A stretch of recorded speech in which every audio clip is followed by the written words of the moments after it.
All right, so we're going to pick up where we left off. Excuse me.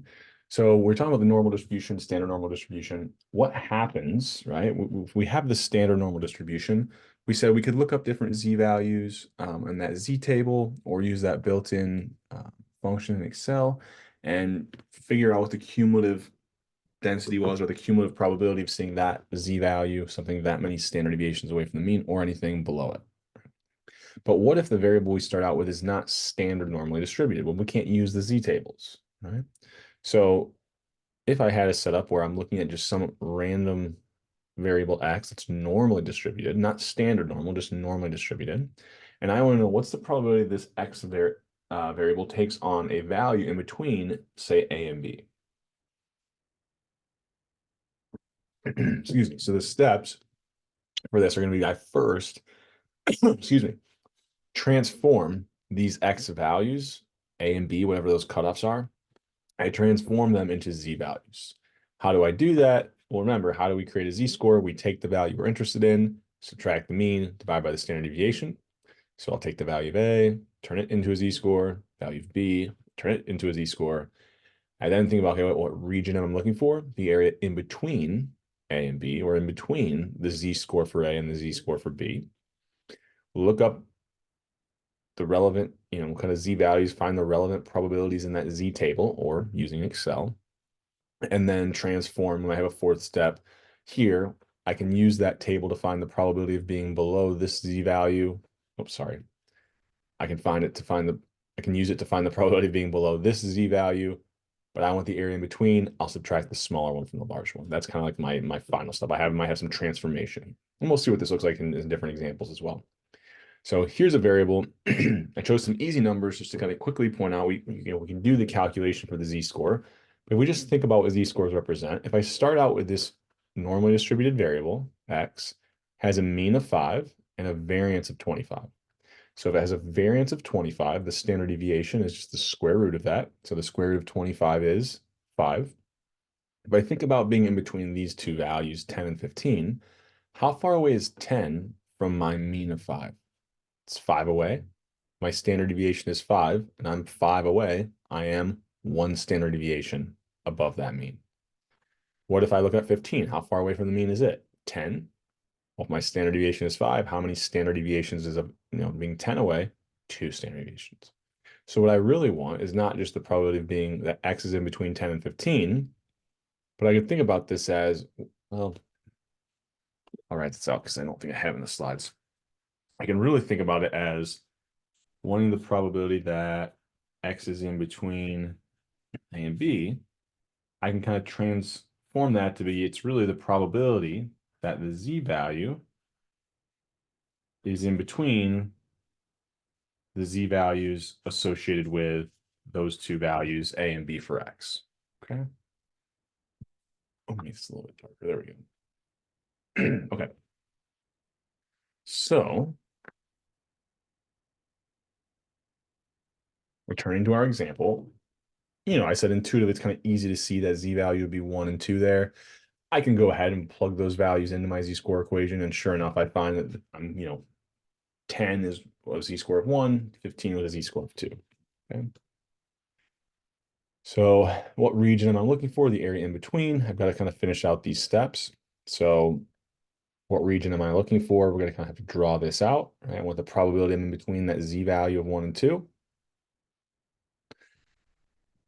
So automatically, I know that this area has to be less than what value? Well, remember some of the things we pointed out in the last video is the standard normal distribution is symmetric around this mean of 0. So there should be 0.5, an area under the curve up to this point should be 0.5 to the left, and then also 0.5 to the right. Well, visually, I can see this is a much smaller area, right, than that 0.5. So I should know the value should be less than 0.5. How do I actually find it? Well, I can use the table to find the probability that I see a z value less than 1, right? So I look that up. I look up that z value of 1, and I get 0.8413. Okay? Now, once again, you can use the table the way that I'm going to always kind of show you. I'm just going to bounce back and forth in between this and Excel, just because I think that's better practice and what I expect, would hope you're using. So norm.s.dist, what z value was I looking up? The value of 1. Always using this built-in function to give me that cumulative probability. Sure enough, I get 0.8413. I can be, even more precise. I don't have to round to the fourth decimal there, but I can. I then want to find, so this is the probability that z is less than 1. Here, I want to find probability that z is less than 2. So I'm going to use that norm.s.dist.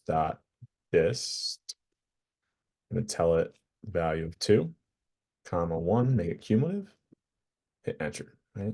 So I now have my two probabilities. This is the area to the left of 2. So I'm going to notice here, the bricked area is the area to the left of 1. The kind of bluish shaded area, all of it, I can see behind the bricks, there's some blue. All of that represents the probability I see z value less than 2. To get just this blue area where I'm in between those two, I'll subtract the smaller one from the larger one, and I get 0.1359. Okay. So, that's just one example. We'll work through some Indiana weather data examples I think are kind of interesting. That's actually when I work through the Excel, I'll really be doing a lot with this data set. But for now, we'll just kind of use some of the numbers that I know come from that data. So I mentioned in the previous video that the normal distribution shows up a lot in nature, tends to be we see rainfall follow a pretty close to a normal distribution. Right? So the average monthly rainfall is in Indiana. I had some old, it's not all the way up to date, but I've got from 1895 to 2012. So across those time periods, the average monthly rainfall in Indiana was 3.38 inches. The variance was 2.46. Right? So here I've got a normally distributed variable x. It has a mean of 3.38 and it has a variance of 2.46. Okay. Now it does vary by month. In fact, if we break this up by month, it looks even closer to a normal distribution. So I don't just look at annual kind of rainfall. I look at like June, specifically June's rainfall. I can find that it's normally distributed and I can calculate its mean. I can calculate its variance. If I plotted this out, what does the average monthly rainfall look like? Pretty close to a normal distribution, right? Kind of a little something a little weird going on here, but I imagine, I don't know, it's not that, it's a very small number of years still. So pretty close to a normal distribution. So I kind of had this question. So you guys might not remember back this far. You're probably pretty young. But 2012, I was in, well, you guys probably don't want to know this, but I was in Lafayette at the time, West Lafayette. And it was unseasonably dry, hot and dry that summer. In fact, it caused some like big problems in terms of droughts for crops. So even think about if you're working in any agricultural sector, you might want to do something similar to what we're about to do. So you have this drought, right? And you look at, the previous years, so starting 2009, you can kind of see across each month. So rain kind of goes up, and then, in February and June, it's always kind of higher. But then we get to 2012, and not only is it not higher, it's actually lower than it was before. Right. So we had this really extremely rare drought in 2012 in those February to January month, or February to June months. So how unlikely was it that we saw the monthly rainfall be as low as it was? So I have this rainfall in June, and I know that the mean is 3.4. Actually, was this June's values or was this the overall? I think, oh, this is just overall rainfall in that year. So 3.4 was the mean, 2.57 was the variance. What's the probability that we saw total monthly rainfall be less than 1.3 inches in 2012? Okay. Well, I've got a normally distributed variable. I know its mean, I know its variance, so I can calculate its standard deviation. I can then turn this value of 1.3 into a z-score, look that z-score up in my tables, or use Excel to look it up and find that cumulative probability, right? So the first thing I do is, okay, I want to know the probability x is less than or equal to 1.3. I'm going to transform that value into a test statistic. Now here, it just happens to work out that the value of the variable x is close to its z-value. Well, negative, but right. So this is kind of a anomaly of the numbers here. But if I'm looking up the z-value that's associated with the x value of 1.3, I subtract the mean, divide by, notice here I've got like the square root of the variance because I need to divide by the standard deviation. That gives me a z-value of negative 1.31. I could then kind of think about what area am I looking for. I just want the area to the left of that z-value, right? I look up in the z-table, I find the probability the area to the left of negative 1.31 is 0.0951. I don't have really a fifth step or a fourth step here. So sometimes this fourth step where I have to transform. Well, once here, all I wanted was the probability of being less than the value. That's what the table tells me. I don't have anything left to do here now for that fourth step. Now, if I'd say wanted the probability that I saw more than 1.3 inches of rainfall, that would be the area to the right. Once I look up that z-value of negative 1.31, I need to then subtract that from 1. And that would give me the probability of seeing negative 1.31 standard deviations below the average rainfall or anything above it. Excuse me. So what does this look like a little bit in Excel? All right, so once again, this isn't going to be like, oh, actually, it's not what I wanted to do. Do this. Right? So we've got some of the work that we've been doing along the way. I'm going to kind of set something up here. I think this will be helpful for homeworks, quizzes, exams. So notice I type this norm.s.dis function in every single time. It gets kind of annoying. What I really could do is just have an Excel file saved where I've got like this normal distribution function here. And I tell, okay, I want to take, here, I'm going to set this up, this z-value, put the z-value in that cell eventually, and find the area to the left of it. I then want to find down here and find the area to the left of that, right? So I'm going to have these two kind of variables. So here I'm going to be value 1, and here's my second, value. Now in the context of this example, we only had one value, so this becomes a little bit easier. So here we had what? A z-value of negative 1.31. Sure enough, I can get that probability is 0.095, approximately, if I round to the fourth decimal, 1. Right? So that's where that comes from. Excuse me. I'm just using that norm.s.dist function. Okay. If I instead was interested in the probability that I see something above 1.3 inches of rainfall or above that z-value of negative 1.31, here this was kind of giving me the probability of seeing a certain z-value, excuse me, seeing the z-value be below a certain cutoff value.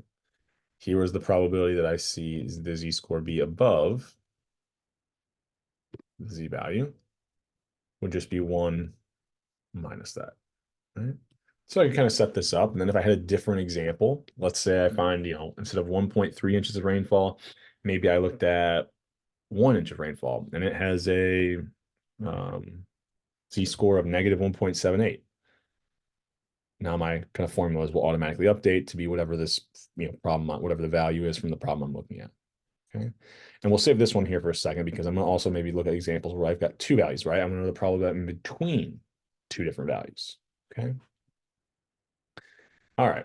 Excuse me. So what if instead we looked at 20, actually, I think this was not 2012. I actually used, I looked this up because I thought I remembered that it didn't seem like it rained much at all last fall. And so I looked up the average September rainfall in Indiana. It was 0.47 inches. On average, it's usually 3 inches, 3.25 inches, has a variance of 2.37. So how unlikely was it that we saw this little amount of rainfall? Right? Same kind of idea. I want the probability that x is below a certain value. I first need to determine what that x value's z value is. How many standard deviations away from the mean was 0.47. So plug that into my z-score equation. I take that value for x, subtract the mean, divide by, once again, this is the variance. So I have to divide by the standard deviation, so the square root of the variance. I get negative 1.81. Right? So It was 1.81 standard deviations below the mean. What region am I looking for? Well, this one's once again easy. I just want the area to the left. That's what the table tells me. Excuse me, if I look this up in my Z table or in Excel, I'll find that that probability is 0.0351. Okay. In fact, we can actually go ahead, since I have this set up, negative 1.81, 0.0351. Sure enough, that's what I find. Okay. All right. So those are kind of easy examples where we really don't have a fourth step, right? We don't have any transforming to do because we just want the area to the left. Right? But what if instead I'm looking at temperature? So temperatures actually also follow pretty close to a normal distribution, um, especially if we look within each month. So I think I put June and February's here because I think those are the examples that we're going to look at. So last February, so February 2023, the temperature in Indiana was 46.9 degrees. It was unseasonably warm. I kind of remember this at the time, and I actually remember jotting it down so I could use it for an example for this class. But if you looked on average, oh, hold on, these numbers don't line up. Six,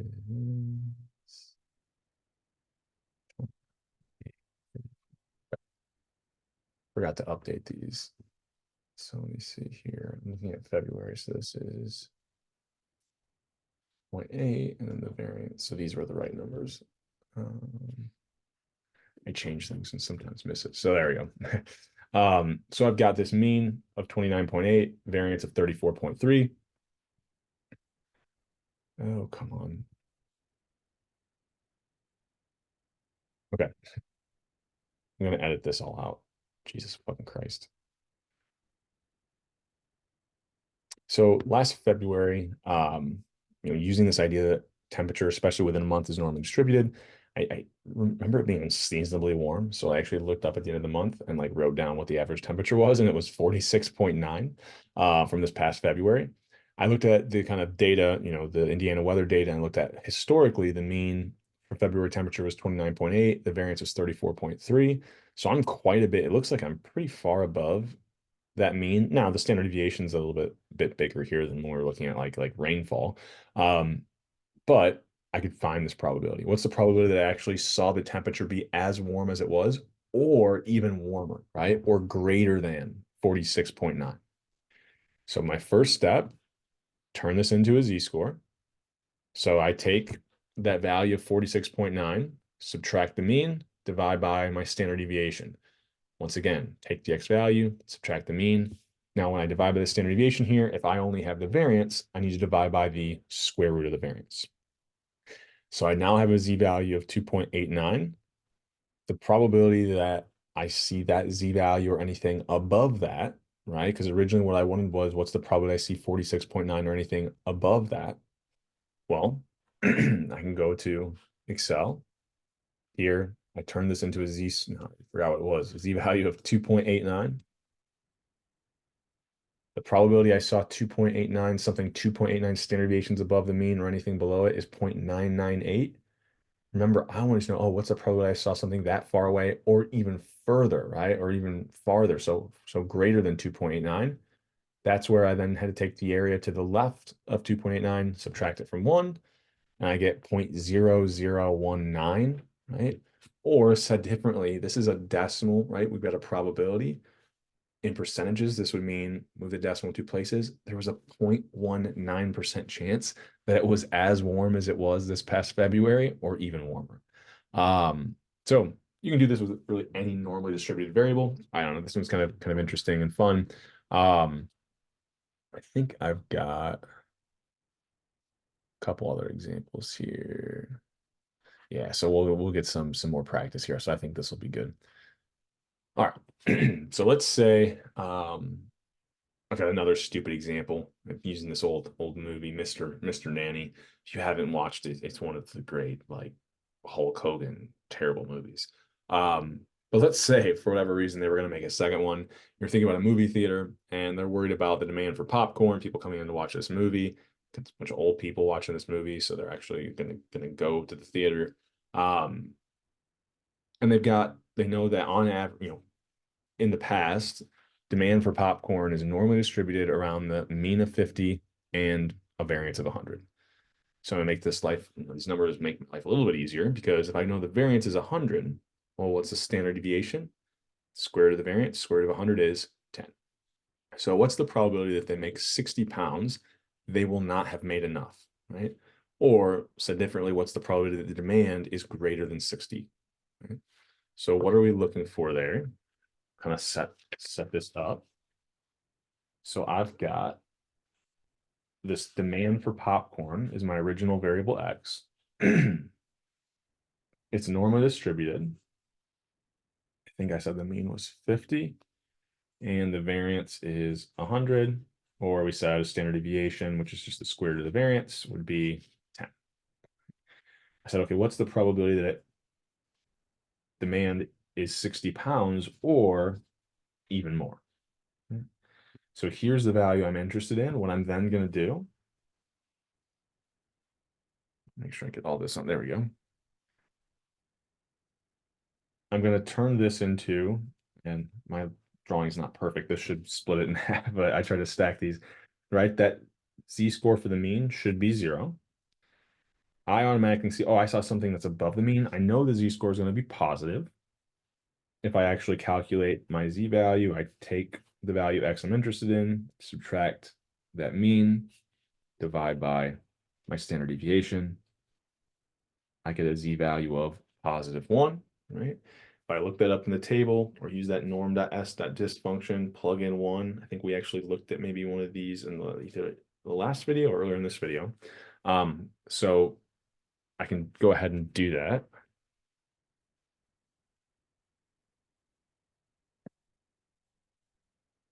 So if I put in my z-value of 1, the probability I see it be less than that is 0.8413. I wanted the probability, remember, I wanted the area to the right. So I would take 0.8413, and to find the area I want, subtract it from 1. Once I do that, which is what I had kind of set up in this cell here, 0.158, 7 if I round to the 4th decimal, should be D. Okay. So these are the kind of problems I might ask you on the homework or an exam, if it is multiple choice, right? And some of them might not make multiple choice. I might make them kind of open-ended or numeric, just give me the number. Here's one's a little bit trickier, right? So I wanted to make sure we went through one where we're not just looking for the probability of being less than or greater than a specific value, but in between, right? So this one, what's the probability here? The demand is over 60 pounds or under 40. Right? So I've got one that's a little bit different than the problems we've looked at up to this point. So let's think about what we're doing. Oh, sorry, here visually, right? Let me see. I feel like this is a little bit. There we go. So I've got this demand for popcorn, normally distributed around the value of 50. I'm going to know what's the probability that demand actually is greater than 60 or less than 40. Right? So what am I really looking for here? Well, we already found this in the previous problem. So, excuse me. We said the z-score for 60 was 1. There we go. Yeah, it's all in the shot now. What would the z-score for 40 be? Well, 60 is 10 away from the mean here. So is 40. It's going to be the exact same z-score, except for negative, right? And I can go ahead and calculate. I can take that x value, subtract the mean, divide by, if we remember our standard deviation was 10. Sure enough, I get -1. Right? Now, if I didn't have Excel or I didn't have those tables available to me, but I did have the work that we did from the previous problem, I could actually finish this, right? Because we just found, right? We just in the previous problem looked up that z-value of 1 in Excel. we found that the area to the left of 1 was 0.8413, which meant the area to the right of that was 1 minus that, or 0.1587. So I know this area. Remember, though, this distribution, the standard normal, is symmetric around that mean of 0. So if the area to the right of positive 1 is 0.1587, the area to the left of negative 1, which is the other area that I wanted, also has to be 0.1587. Now I just add those two together, and I get what, 0.3173, I think, if I add those up. And just to show you, right, so that would be what, answer B here. But just to be more, precise, and we'll come back here. Here's where, okay, I've got two values, right? So I might actually want to kind of figure out what both of them are. So here I had positive 1, but I also had that z value of negative 1. So I wanted the area to the right of that first value. So here, the area to the left of that second value. So down here, sure enough, same value, I would then just add those together. Now let's say I wanted the probability of being in between 1 and negative 1. What would I do? Well, there, if I wanted to say the probability that I see z in between negative 1 and 1, what I would first do is find the probability that I'm less than 1. So that was right here. So I'm going to click this. What's the probability that I'm less than negative 1? That was the second value. So down here, oh, sorry. So that was down here. I'm then going to subtract that value. This should give me the area in between the two, right? Took the area to the left of 1, subtracted the area to the left of negative 1. I'm just left with what's in between those two. Right? And then, I could play around. I could do this for any number. I could do, what's the probability I see something in between, I don't know, 1.34 and 2.55, right? Actually, why doesn't this make any sense?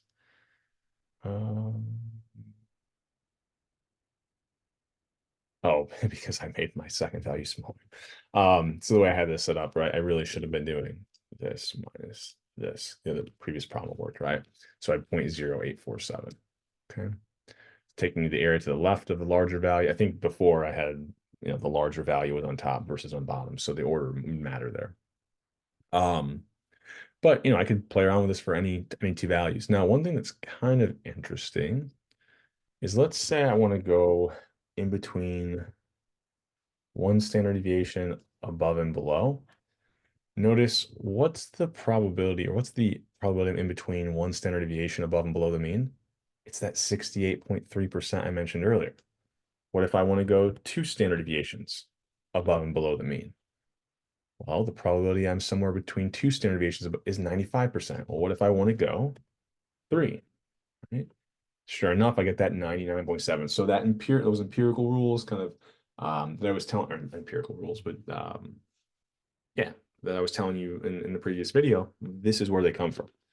If anytime I have any normally distributed variable, I turn it into a z-values, values into z-values. If it's always 3 standard deviations above and below, the probability in between that will always be 0.997. Okay. All right. So the next thing that we're going to talk about, right, is I can use, this is kind of an interesting byproduct of, or interesting relationship between the normal and the binomial distribution. So let's say I've got a binomial example, and maybe the probability is relatively low, but I've got a huge sample size. Like, so I don't know, maybe it's like I've got, or I say sample size, sorry. I've got a huge number of trials. So I've got like 5,000. And I know, okay, what's the likelihood that, if the probability in any one trial is a success, if it's 0.02, what's the probability that I see, 10 people have it, have whatever the success I've defined is, right? So I had this binomial setup. But if n is really large, remember we have like the n factorial over n minus x. We already showed even Excel doesn't like to do factorials over 100. Even if we do some kind of simplification, this could be kind of a pain. Take a lot of time to kind of compute these binomial distribution functions for really large sample sizes. So as long as we have a large enough sample size such that the number of trials times the probability of success is greater than 5. Also, what has to be true is, oops, sorry, not only does the number of trials times the probability of success have to be above 0.5, but the number of trials times failure, right, has to be above 5. So this is really just saying that like you can't have something where it's like I've got 100 people and 0.00000001 is the probability that they see a success, right? That would be too small. N times P would be way less than 5 there. So we need it to be greater than 5. As long as it is, we can approximate the binomial distribution with a normal distribution where the mean is N times P, which is just the mean of our binomial. And the variance was N times P times Q, or times 1 minus P, right? The probability of success is P. Q was the probability of failure. Okay. So I kind of have this example set up, and we'll use Excel to kind of to prove this to ourselves. But let's assume that 27% of people have blue eyes, right? In a class of 60, what is the probability that exactly 1/5 of the students, or 12 of them, have blue eyes? Okay. Well, we can plug this in, right? We can set this up as a binomial, and I didn't choose a crazy high number. I think I've got 2 sections, so I said a class of 60. It's like everybody who's currently enrolled in 370 with me right now. 60 factorial, right? That was n factorial, x factorial. What's probably there's exactly 12. This is kind of a pain. I can go ahead, I can compute this. I could enter this into a calculator, into Excel, and I can get 0.0578. But if I start to think about, well, what about if I had like a class of 600? Well, man, now these factorials start to get really large, kind of a headache to deal with. I can actually just use a normal distribution to approximate it by doing what? Calculating first the mean of my binomial and using that as the mean of my normal distribution, 16.2. So 60 times 0.27, right? Because the probability any one person has blue eyes, 0.27, 60 people in class. Variance, n times p times q, or times 1 minus p. So 60 times 0.27 times what? 0.73. And I get my variance. So the next thing I'll do is, okay, what's the probability that exactly 12 people have blue eyes? Um, technically it's 0, right? Because if I did have a truly normal distribution, any one value has a probability of 0. Right? Remember, the original setup was technically, like, I'm looking at the number of students, it really was discrete. So there's going to be this kind of correction factor. So I have to create an interval because I can't find the probability of that one specific value.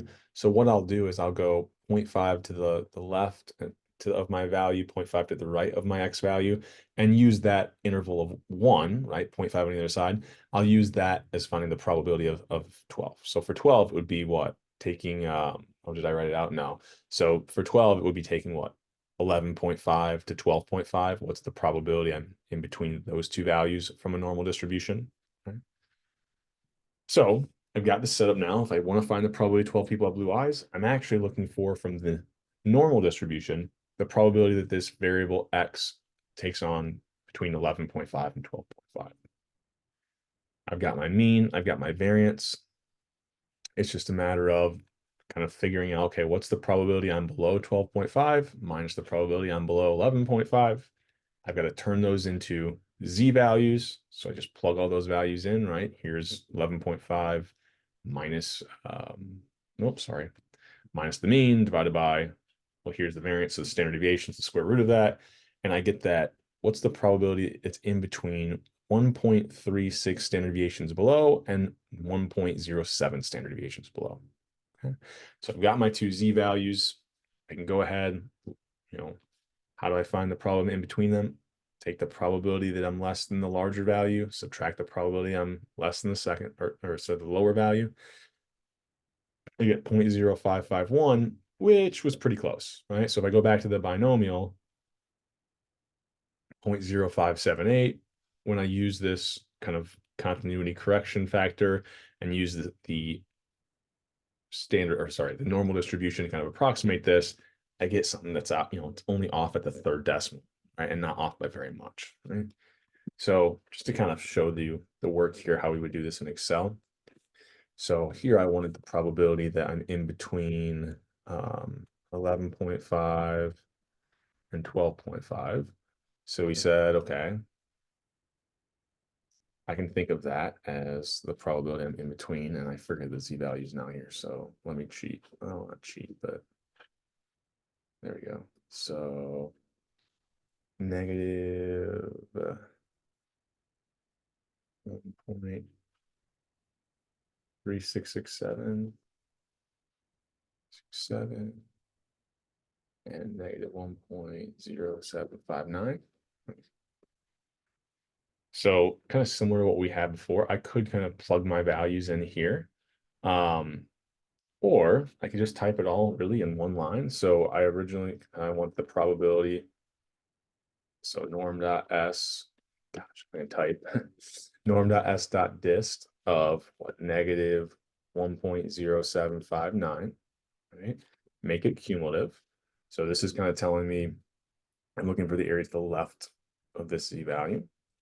I can then do the same thing, but for negative 1.3667, right?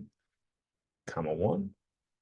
So here's the area to the left of this z-value. Here's the area to the left of this z-value. I wanted the problem in between the two. So I'll subtract the smaller one from the larger one, and I get that 0.0551. So just to kind of prove to you with a binomial, I could have set this up as a binom.dist, where we were looking for the probability 12 people have blue eyes, 60 people in the class. Probability was 0.27. We didn't want it to be cumulative. Pretty close, right? So we can use the standard normal to approximate these binomials, especially when we have relatively large sample sizes. All right. So we work through this. The next thing we'll do is kind of say, okay, we can actually work backwards. So up to this point, we've been taking different values for x, turning them into z-values, and then finding the probability. Well, what if we start out with the probability and want to figure out what x value would give us that probability? So if we remember, right, we've got this z-score equation. If I just rearrange this a little bit, multiply both sides by the standard deviation, add the mean, I get that I can actually find the x value using this equation. So what does this look like? How do we, what kind of problems would this work for? So let's think about, I have an exam and the average score, the mean is a 72 and the variance is a 64. Right? So which should mean the standard deviation is the square root of the variance. So the square root of 64 is 8. Right? What's the lowest score that would put me in the top 10% of the distribution? So visually, what are we looking for here? Well, now we're kind of working a little bit differently than we were before. We're working backwards. So we start out, right? I'm going to draw these stacked graphs. So we've got my x values here, z values here.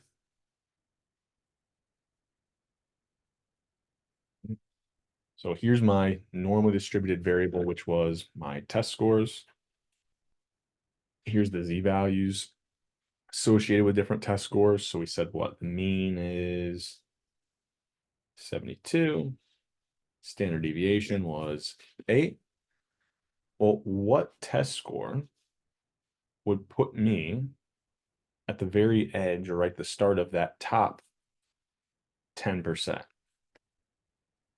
So that would mean that the probability that if I get this test score or anything above it, I'm in that top 10%, right? It's the lowest score that is just inside that top 10%. Or said differently, I'd be better than 90% of other test scores. Okay. So I know that I'm looking for an x value that's associated with a z value that would give me an area of 0.9 to the left. So now I know the area under the curve I'm looking for is 0.9. in order to find this z-score associated with the x value I'm looking for. How can I do this? Well, I could work backwards in the tables, right? I could look at those tables, find where's 0.9, go over to the row and column heading and figure out what z-score is associated with that area. Or kind of working backwards, what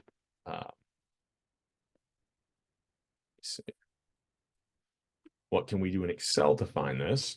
So if I know the area that I want, right, and I want to find, so I know that the probability that z is above, sorry, z is below a certain z value, I want 0.9, right? That's what I want. How can I figure out what z value is associated with that probability? If I use the norm.s.inv, right, I can tell it any probability and it will return to me. And when I tell it the probability, I'm telling it the cumulative probability, the probability of seeing whatever z value or anything to the left. So I wanted the cumulative probability, I wanted the z-score associated with that for 0.9, 1.2815, right? So there we go. 1.2815. Well, now notice here, I had the equation before that x is, if I rearrange that z-score equation, the mean plus the z-score times the standard deviation. So here, what would this value be? 72 plus 1.2815 times 8. All right. So I can work backwards. If I start out knowing the area that I want in the tail or the cumulative probability, I can figure out the value for x that would give me that area in the tail, or give me that cumulative probability.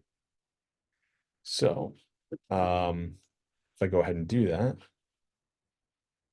plug all those values in, we kind of already worked through all this, I get approximately 82.34, right? Now, I rounded a little bit, so I think if you use the table method, you can't be as precise, and I rounded to 1.29 instead of 1.2815. So, you'll be off by a little bit. But, for the most part, we can get pretty close even using those tables. But that's why I kind of expect you to throughout this class, be using Excel, using these built-in functions that essentially are more accurate than the tables. It's not 1899. We're not constricted to these two tables without doing the actual, integration.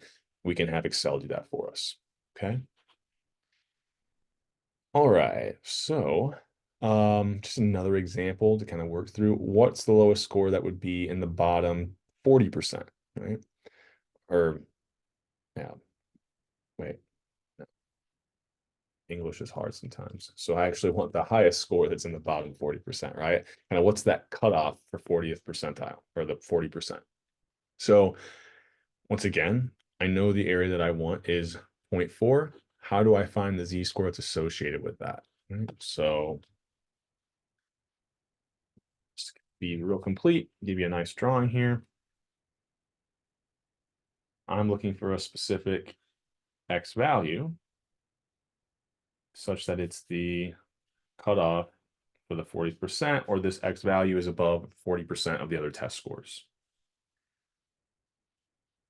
I need to figure out what z-score is then associated with that area of 0.4. Right? And then once I have that z value, I know the mean, I know the standard deviation. We said our equation was this. So then it's just a little bit of math. This is a z, sorry, getting a little bit messy. So I'm going to go to Excel to find that z-score associated with an area of 0.4 to the left, or that cumulative probability of 0.4. Here, basically, I'm just going to update this, right? Instead of 0.9, I wanted 0.4. Now notice I could also, like, I'm finding this z-score. Maybe I do something like this, right? I actually want 0.4 here. If I use the cell reference, I can get that z-score of what, negative 2.53. Once again, if I use the table, round to the second decimal, I'm going to be a little bit off. I can be even more precise with Excel here. But notice if I have it set up like this, I can find cutoff scores for the 60th percentile or the 70th percentile, right? I kind of mess around with this, right? Or sorry, yeah, 70%. Yeah. Also, if I find the 50th percentile, what should my z-score be here? So we said it's symmetric around 0, should have 0.5 to the left, 0.5 to the right. Okay, but we didn't, we wanted 0.4, so that's that negative 2.53, or I'm using the tables, I kind of have to round to the second decimal, I get negative 0.26. Now it's just a matter of plugging everything in, right? Here's my mean times the z-value times my standard deviation. So I can back out with these things. Now, before we kind of keep moving, when you're working through these, don't get too lost in the equations. Like drawing it out, I think is going to be helpful. So like if you were to draw this one out, initially think about just plot. Okay, oh, my mean was 72. I'm looking for, I know this would be the cutoff for 50%. So the 40% cutoff has to be somewhere below that. I should be finding a value that is less than 72. Right? All right. So, oh, wrong screen. Okay. So let me think here. I think the rest of this is all going to be kind of associated with our Excel video for this normal distribution chapter. So we'll kind of combine this with what we do in Excel. And this is the end of chapter 6.